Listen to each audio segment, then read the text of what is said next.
So I believe we're on video number 6 in this series. This one I kind of want to talk about hiring employees, hiring your first employees.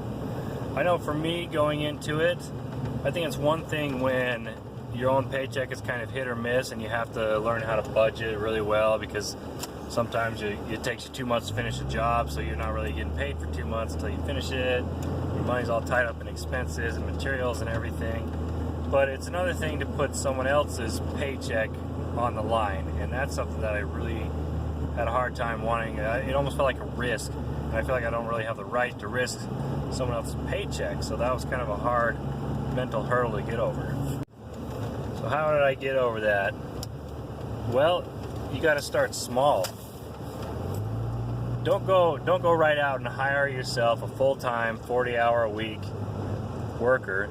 Start small. I would suggest hiring a bookkeeper. A lot of people are qualified to keep books, maybe not do some of the more complicated stuff, but for me, most of the stuff that I had a hard time staying on top of was just simply inputting receipts just into the right place so that I would know how much money I spent on whatever job. So a lot of people can do that, so long as you label the receipts for them, hand them the receipts, they can file it accordingly, and then you can have a good documentation, good record. This is something that can grow with your company. You don't have to start out paying some full-time bookkeeper. You can start out paying someone 4 or 5 hours a week, or sometimes even less than that. My bookkeeper even now puts in between 5 and 10 hours a week, and that's it.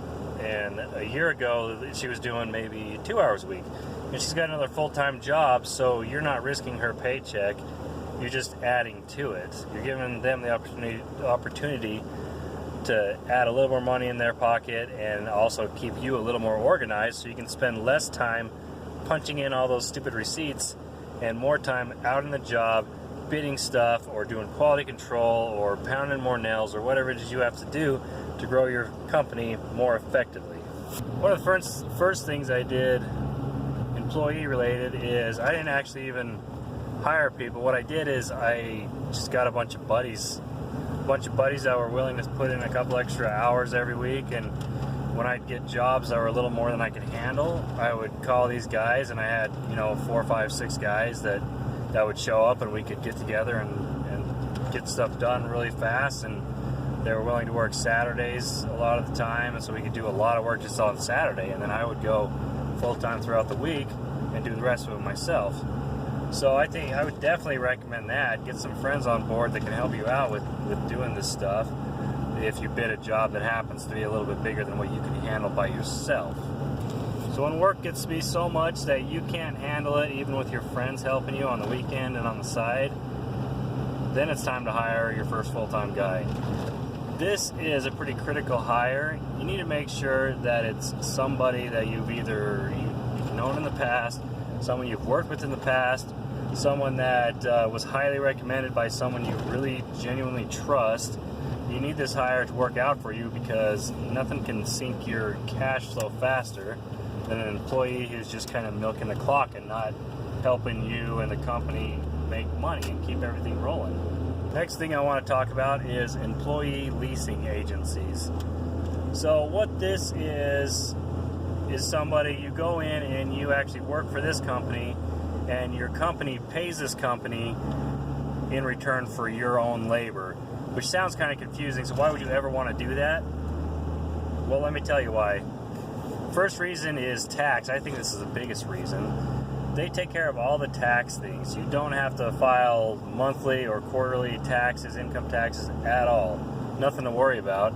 So it takes that liability off your shoulders. Because if you figure stuff wrong, if you're running payroll through your own company and you figure it wrong, then the state comes after you, the IRS comes after you, it could be a big mess, and you might be trying to do it right, but that doesn't mean that they won't get you for fraud or whatever else, and if you get in trouble in the wrong ways, you can get your license taken away.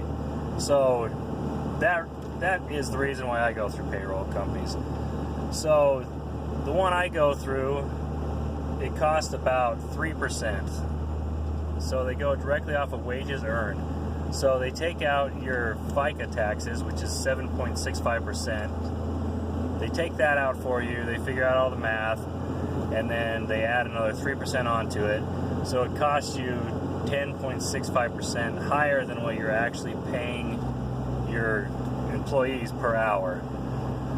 But like I said, you have no liability if you go this way. I think it's completely worth it. Most employee leasing agencies can offer some things that you as a small company can't offer, such as health care. You can also get your workers' compensation held from them so that they'll go and take care of the whole thing. I don't do that way. I pay workers' comp directly, but that is an option. So dental plans, there's all these 401ks and stuff that a lot of times you can get and offer your employees through these employee leasing agencies that you're just not big enough, you don't have a high enough cash flow to do yourself. So that kind of makes you look like a bigger company, and it makes you able to offer the same sort of things that a bigger company can offer another employee. Where you're just a little guy starting out, you can't do it on your own. At least I can't. Well, that's about all I have to say about employees. It is scary, but you can do it. I did it. It was scary, I did it. And now I have, I think there's 10 people working for me right now, and this is only a year and a half into it. So it's completely doable. So I'd recommend just go do it. Just keep trying, work as hard as you can, and otherwise, thanks for watching these videos. If you have any other questions, you want to see me make a video of some other topic, please feel free to comment in the comment section. Otherwise, I have another channel that I try to document all of the different things I build, some of the cooler items that I build with my company, and it's more of a how-to video, so feel free to check those out. Otherwise, thanks for watching, and we'll see you next time.